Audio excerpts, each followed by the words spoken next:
Badshahpur police station Kotwali Kapurthala.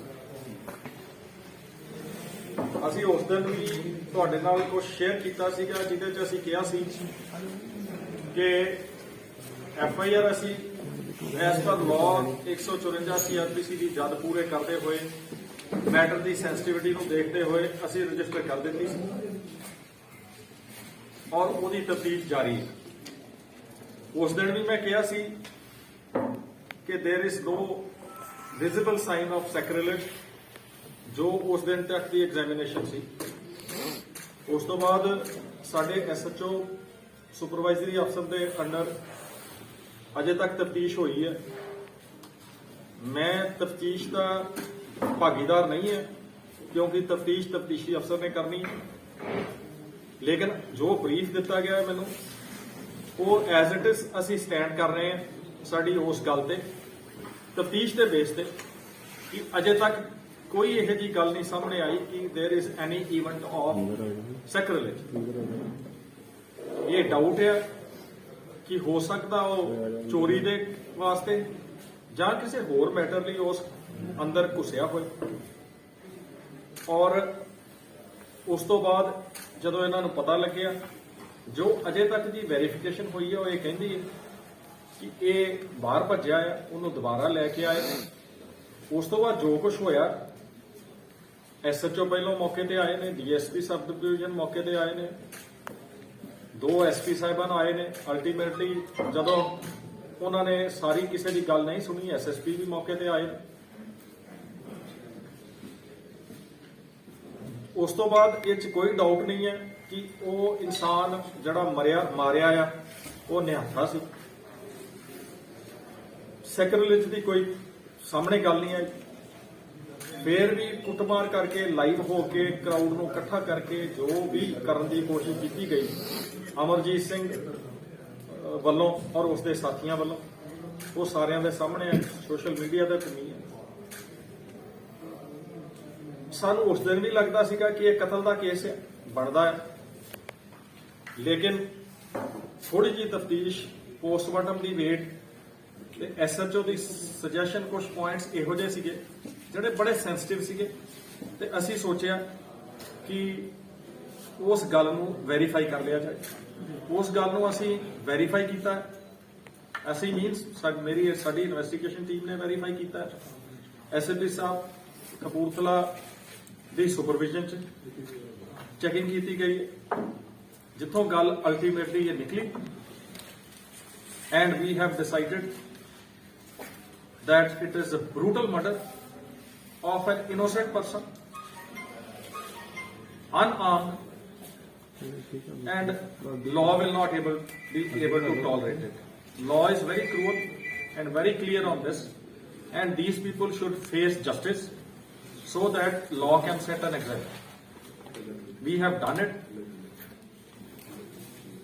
A cross case has been added. Now the point of noting here is that the same person on the basis of whose complaint a case 305/21 register होया ਉਹਨੂੰ same ਬੰਦੇ ਨੂੰ Amarjit Singh son of Bhagat Singh ਅਸੀਂ ਇਸੇ case ਦੇ ਵਿੱਚ ਬਤੌਰ ਦੋਸ਼ੀ 302 ਗ੍ਰਿਫਤਾਰ ਕਰ ਲਿਆ। ਕਿਉਂਕਿ ਮੈਂ 3 ਵਜੇ ਤੱਕ ਕੱਲ ਅਸੀਂ ਡਿਸਕਸ਼ਨ ਕੀਤੀ ਹੈ ਪੂਰੀ ਇਨਕੁਆਇਰੀ ਤੇ ਰਿਪੋਰਟ ਤੇ ਇੱਥੇ ਬੈਠ ਕੇ ਮੈਂ 3:30 ਵਜੇ ਗਿਆ ਹੋਊਗਾ ਇੱਥੋਂ ਰਾਤ ਨੂੰ।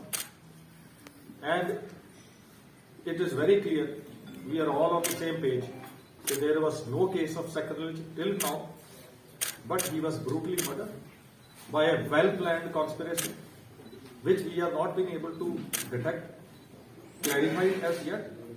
We have registered added sections cross case, wide DDR number 14, dated 25/12/24/21 police station Kotwali and 15 number उसे DDR चो अरेस्ट कर लिया गया अमरजीत सिंह।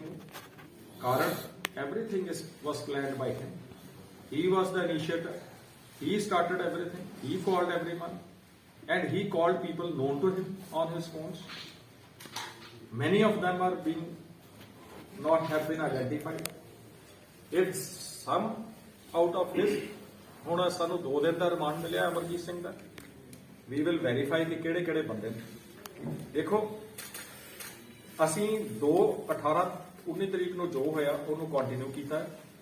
ਇੱਕ ਪਿਸਟਲ ਯੂਜ਼ ਹੋਇਆ ਸੀ ਉਹਦੇ ਵਿੱਚ, 2 SHO ਦੇ ਮੁਤਾਬਕ, SHO ਇੱਥੇ SHO ਦੇ ਮੁਤਾਬਕ 2 ਗੋਲੀਆਂ ਚੱਲੀਆਂ ਉਹਦੇ ਚੋਂ, ਉਹ ਫਰਸ਼ 'ਚ ਲੱਗੀਆਂ ਨੇ। Probably their intent was to kill that man. ਉਹ ਵੈਪਨ ਸਨੈਚ ਕਰ ਲਿਆ ਗਿਆ ਸੀ, ਡ੍ਰੌਪ ਕਰ ਲਿਆ ਸੀ। ਹੋ ਸਕਦਾ ਉਹਦੀ ਜੇਬ 'ਚ ਕੋਈ ਉਹਦੇ ਨਾਲ ਦੇ ਕੈਟਰੇਜਸ ਹੋਣ ਜਿਹੜੇ ਨਾਲ ਲੈ ਕੇ ਆਏ, ਜਿਵੇਂ ਉਹ ਵੈਲ ਪ੍ਰਪੇਅਰਡ ਹੋਏਗਾ। Weapon also we have recovered. So 25 27 54 59 ਵੀ ਐਡ ਕੀਤੀ ਹੈ, 307 ਵੀ ਐਡ ਕੀਤੀ ਹੈ। ਜਿਹੜਾ ਪੁਲਿਸ ਨੂੰ ਡਿਊਟੀ ਤੋਂ ਰੋਕਿਆ, ਪੁਲਿਸ ਨੂੰ ਵੀ ਅਬਸਟਰਕਟ ਕਰਕੇ ਰੱਖਿਆ, 353 186 ਐਕਸੈਟਰਾ 148 49 120 ਵੀ ਲਗਾਈ ਹੈ। ਕਿਉਂਕਿ ਸਾਨੂੰ ਅਜੇ ਤੱਕ ਤਾਂ ਲੱਗਦਾ ਹੈ ਕਿ ਇਹ ਸਾਰੇ ਕਿਸੇ ਦੇ ਪਿੱਛੇ ਹੋ ਸਕਦਾ ਕੋਈ ਕੌਨਸਪੀਰੇਸੀ। ਮੈਂ ਹੋ ਸਕਦਾ ਵਰਡ ਯੂਜ਼ ਕਰ, ਠੀਕ ਹੈ। ਬਾਕੀ ਤਫਤੀਸ਼ ਦੱਸੇਗੀ, but law has set an example, ठीक है। And I am thankful to the seniors that they appreciated the facts, and आज तुसी CM साहब की सवेरे स्टेटमेंट देखी होगी, he was very clear on this thing that law shall take its course, and here we are standing where you people are with us. Thank you for coming. Sir कितने percentage nominated है? देखो अजय तक एक by name nominated है और 100 ਦੇ ਕਰੀਬ unidentified, ਜਿਨ੍ਹਾਂ ਚੋਂ 25-30 ਦੇ ਕਰੀਬ ਆਰਮਡ ਸੀਗੇ। ਆਰਮਡ ਡਸਨਟ ਮੀਨ ਸਾਰਿਆਂ ਕੋ ਕੋਈ ਫਾਇਰ ਆਰਮ ਸੀਗੇ, ਲੇਕਿਨ ਤਲਵਾਰਾਂ, ਸ਼ਾਰਪ ਵੈਪਨਸ ਵਗੈਰਾ ਵਗੈਰਾ, ਔਰ ਉਹ ਯੂਜ਼ ਹੋਏ। ਜਿਹੜੀ ਪੋਸਟਮਾਰਟਮ ਦੀ ਰਿਪੋਰਟ ਹੈ, ਜੋ ਮੈਨੂੰ ਬਰੀਫ ਦਿੱਤਾ ਗਿਆ, ਮੈਂ ਲਿਆ SSP ਸਾਹਿਬ ਤੋਂ ਤੇ ਟੀਮ ਤੋਂ, ਕਿ 20-25 ਦੇ ਕਰੀਬ ਉਹਦੇ ਤੇ ਸ਼ਾਰਪ ਐਜਡ ਵੈਪਨ ਦੇ ਨਿਸ਼ਾਨ ਨੇ ਔਰ ਬਰੂਟਲੀ ਮਾਰੇ। ਔਰ I think I am thankful to my team and that we have been able to set an example in Punjab that anybody who wants to disturb the peace, law will take its course. Yes, ਤੁਹਾਨੂੰ ਉਦੋਂ ਸਾਡੇ ਤੇ ਥੋੜਾ ਜਿਹਾ ਮੈਨੂੰ ਤੁਹਾਡੇ ਸਵਾਲਾਂ 'ਚ ਹੁੰਦਾ ਲੱਗਿਆ ਸੀਗਾ, ਬਟ ਅੱਜ ਤੁਸੀਂ ਐਪਰੀਸ਼ੀਏਟ ਕਰੋਗੇ। ਸਰ ਉਦੋਂ ਦੀ ਸਿਚੁਏਸ਼ਨ ਹੀ ਇਦਾਂ ਦੀ ਸੀ, ਇੱਕ ਫੋਨ ਕਾਲ ਆਉਣ ਤੋਂ ਬਾਅਦ ਤੁਹਾਡਾ ਯੂ ਟਰਨ ਕਰਨਾ ਸਾਡੇ ਵਾਸਤੇ ਵੀ ਸਸਪੈਕਟਡ। ਹਾਂ ਬਿਲਕੁਲ, ਤੁਹਾਨੂੰ ਕਿਉਂਕਿ ਦੇਖੋ ਜਦੋਂ ਅਸੀਂ ਤਫਤੀਸ਼ ਕਰ ਰਹੇ ਹਾਂ ਤੁਹਾਨੂੰ ਲੱਗਿਆ ਪਤਾ ਨਹੀਂ ਮੈਂ ਕਿਸੇ ਪ੍ਰੈਸ਼ਰ 'ਚ ਕੀਤਾ ਹੈ, ਲੇਕਿਨ ਤੂੰ ਉਦੋਂ ਵੀ ਕਿਹਾ ਸੀ, ਮੈਂ ਦੁਬਾਰਾ ਕਲੈਰੀਫਾਈ ਕਰਦਾ, pressure was of reality and SHO was the investigating officer also, and we wanted to register case at his report, ठीक है। सो 2 ਚੀਜ਼ਾਂ ਨੂੰ ਲੀਗਲੀ ਪੁਆਇੰਟ ਤੇ ਗੱਲ ਕਰ ਰਹੇ ਸੀ। ਇੱਕ ਗੱਲ ਸੀ ਕਿ ਵੈਰੀ ਕਲੀਅਰਲੀ ਕਿ ਤੁਸੀਂ ਆਏ ਸੀ ਟਾਈਮ, ਅਸੀਂ ਲੇਟ ਹੋ ਗਏ, ਤੇ ਸਾਡੇ ਤੇ ਇਹ ਵੀ ਪ੍ਰੈਸ਼ਰ ਸੀਗਾ ਕਿ ਤੁਹਾਨੂੰ ਵੀ ਡਿਲੇ ਨਾ। ਉਦੋਂ ਦੀ ਸਿਚੁਏਸ਼ਨ ਤਾਂ ਅੱਜ ਦੀ ਸਿਚੁਏਸ਼ਨ ਕਾਫੀ ਡਿਫਰੈਂਟ ਹੈ ਜੀ, ਬਹੁਤ ਫਰਕ। ਠੀਕ ਹੈ ਜੀ, I am sure you will also appreciate ਕਿ we have taken a very seasoned, after taking everybody into confidence, clarifying all the points. Till now what has happened, we are, as per the government's instructions, we are very transparent and we have come out with clean hands. Sir ਇੱਕ ਚੀਜ਼ ਹੋਰ ਪਤਾ ਲੱਗਾ ਕਿ ਜਿਹੜਾ ਗ੍ਰੰਥੀ ਹੈ ਜਿਹਨੂੰ ਅਰੈਸਟ ਕੀਤਾ, ਉਹਦਾ ਪਰਿਵਾਰ ਵੀ ਉੱਥੋਂ ਕਿਤੇ ਭੱਜ ਗਿਆ ਜਾਂ ਉਹਨੂੰ ਵੀ ਕਿਤੇ ਰੋਕ? ਦੇਖੋ ਮੈਂ ਇੱਕ ਦੁਬਾਰਾ ਕਹਿਣਾ ਚਾਹੁੰਦਾ, ਮੈਂ I am again telling you we are very transparent ਇਸ ਵਜੇ ਮੈਟਰ 'ਚ, ਜਿਹਦੇ ਤੇ ਖਾਸ ਕਰਕੇ ਸਟੇਟ ਵਿੱਚ piece, law and order the problem the issue ਹੋਏ, ਔਰ ਸਮਾਂ ਇਹੋ ਜਿਹਾ ਹੈ, ਅਸੀਂ ਕੁਝ ਵੀ ਇਹੋ ਜਿਹਾ ਨਹੀਂ ਕਰਾਂਗੇ ਜਿਹੜਾ ਟਰਾਂਸਪੇਰੈਂਟ ਨਹੀਂ ਹੈ। We have come to know he having a very shady character. He was convicted in a criminal case. How far it is true? ਮੈਂ ਸਿਰਫ ਇਹਨਾਂ ਦੱਸ ਸਕਦਾ ਕਿ ਅਜੇ ਤੱਕ ਦੀ ਮੇਰੀ ਪੜਤਾਲ ਦੇ ਮੁਤਾਬਕ, ਸਾਡੀ ਟੀਮ ਦੀ ਪੜਤਾਲ ਦੇ ਮੁਤਾਬਕ, ਮੈਂ ਤਫਤੀਸ਼ ਨਹੀਂ ਕਰ ਰਿਹਾ, ਪਰ we are on the same page. ਇਸ ਜਗ੍ਹਾ ਤੇ 2007-8 ਦੇ ਵਿੱਚ ਆਇਆ। ਇਹ ਗੁਰਦੁਆਰਾ ਸਾਹਿਬ ਇੱਕ ਡੇਰੇ ਦੇ ਤੌਰ ਤੇ, ਥੱਲੇ ਉਹਦਾ ਘਰ ਆ, ਉੱਪਰ ਗੁਰਦੁਆਰਾ ਸਾਹਿਬ ਹੈ। ਇਹ ਜਿਹੜੀ ਜ਼ਮੀਨ ਹੈ ਇਹ ਵੀ ਇਹਦੇ ਨਾਂ ਤੇ ਹੈ, ਲੇਕਿਨ ਜਿਵੇਂ ਡੇਰੇ ਦਾ ਪ੍ਰੋਸੀਜਰ ਹੁੰਦਾ ਹੈ, ਮਾਲਕੀ ਵਾਲੇ ਖਾਨੇ 'ਚ ਲੋਹ ਲੰਗਰ ਦੇ ਨਾਂ ਤੇ ਜ਼ਮੀਨ ਹੈ ਤੇ ਕਾਸ਼ਤ ਵਾਲੇ ਖਾਨੇ 'ਚ ਇਹ ਹੈ। ਠੀਕ ਹੈ ਜੀ। ਸਾਨੂੰ ਕੋਈ ਕੰਸੀਲ ਕਰਨ ਦੀ ਜ਼ਰੂਰਤ ਨਹੀਂ ਹੈ। ਜਿਹੜੀ ਸਾਹਮਣੇ ਚੌਕੀ ਹੈ ਉਹ ਵੀ ਇਸੇ ਜ਼ਮੀਨ ਦਾ ਹਿੱਸਾ ਹੈ।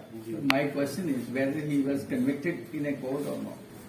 ਮੇਰੇ ਕੋਲ In a criminal offence. ਮੈਂ ਦੱਸਦਾ, ਮੇਰੇ ਕੋਲ ਸਿਰਫ ਜਿਹੜਾ ਅਜੇ ਤੱਕ ਰਿਕਾਰਡ ਅਵੇਲੇਬਲ ਆ ਉਹਦੇ ਮੁਤਾਬਕ 2016 ਦੇ ਵਿੱਚ ਨਵਾਂ ਸ਼ਹਿਰ ਸਦਰ ਪੁਲਿਸ ਸਟੇਸ਼ਨ ਦੇ ਵਿੱਚ ਇੱਕ ਇਹਦੇ ਖਿਲਾਫ FIR ਦਰਜ ਹੋਈ ਸੀ।